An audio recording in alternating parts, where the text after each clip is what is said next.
Get the question all the time, should I buy a house? Should I buy a condo? Which one's best for me? Look, that's gonna come up throughout this whole entire video. I'm gonna break down the pros and cons of each one of those for you, so that way you can figure out what's best for you long term. But understand, you're gonna have to wait to the end to get all the good stuff.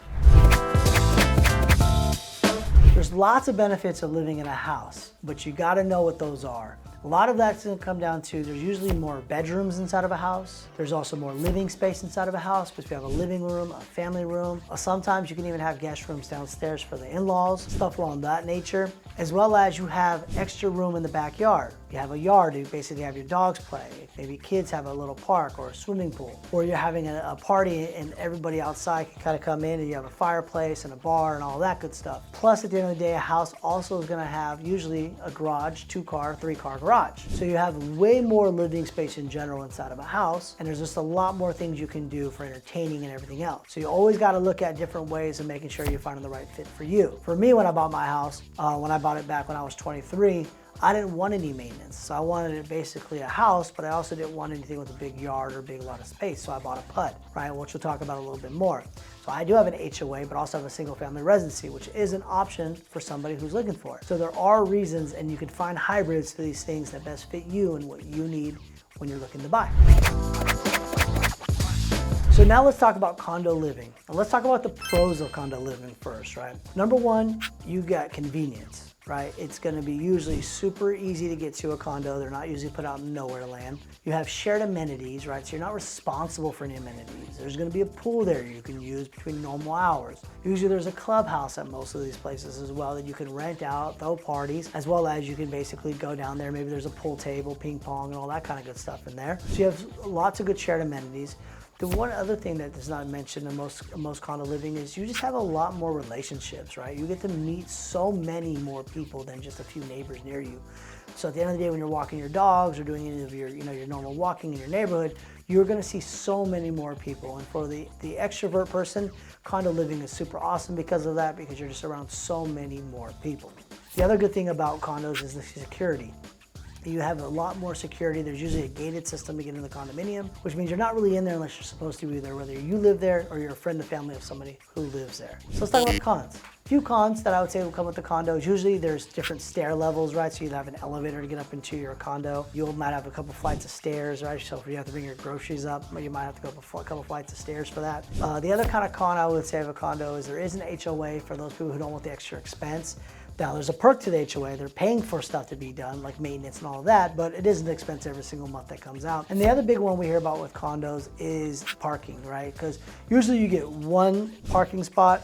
Sometimes you can get 2 parking spots, and that's it. Everybody else has their own parking spot. So most friends and family need to park out on the street and stuff like that if you're living in a condo. So there are some pros, there are some cons to a condo, but those are things that you have to look at with you and your lifestyle.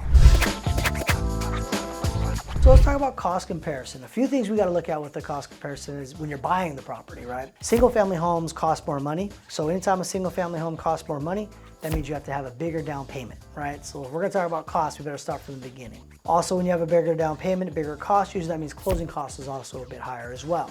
Now, it doesn't mean that it's gonna be a massive difference, but anytime there's a higher price point, there's usually gonna be more cost involved there. The other big thing you have to look at is the type of inspections you're gonna get on your property. Your single family home's gonna have quite a few different inspections that you might not even get on a condo. A couple of those would be like a roof inspection on a condo. You might not need to get that because at the end of the day, the HOA is responsible for the roof. The other one that you might not get on a condo is a sewer lateral line, which basically is taking the plumbing from that house to the city line, right? Well, HOA usually covers all of that stuff, right, in general. So there's less cost for reports up front as well compared to buying a condo from a house. The other big thing is there's more square footage on those properties, right? So there's gonna be more maintenance in general on a single family home than there is on a condo, right? There's more piping, there's more electrical, there's more square feet. So there's just so many more things you have to look at. One thing for sure you're gonna have a cost on, whether you do it yourself or somebody else is doing it for you, is you have usually landscaping. You have a front yard on a single family residency, and you also have a backyard on a single family residency that's gonna need some sort of maintenance at some point. So either you're gonna do that maintenance or you're gonna hire somebody to do that maintenance. Now on a condo, there are some costs as well. They're not just squeaky clean and there's no additional repairs. On a condo, usually you're gonna have your down payment and your closing costs, which should be less than a normal single family residency.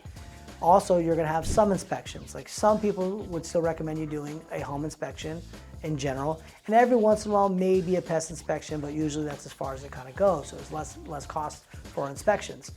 The other big thing that there is a cost on that a single family home doesn't have is you have an HOA cost. Now that HOA cost can range anywhere from $100 to $700 depending on the area you're in and what's included. So if you have more amenities like a golf course, or you have a pool or a clubhouse or a gym or anything along that, usually your HOA is going to be quite a bit higher, which is definitely a monthly cost.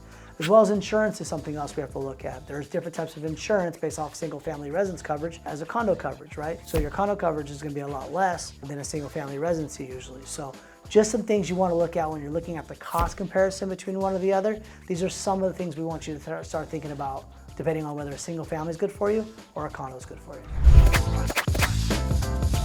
Let's talk about lifestyle considerations, right? Like, look, I know me. I like to entertain.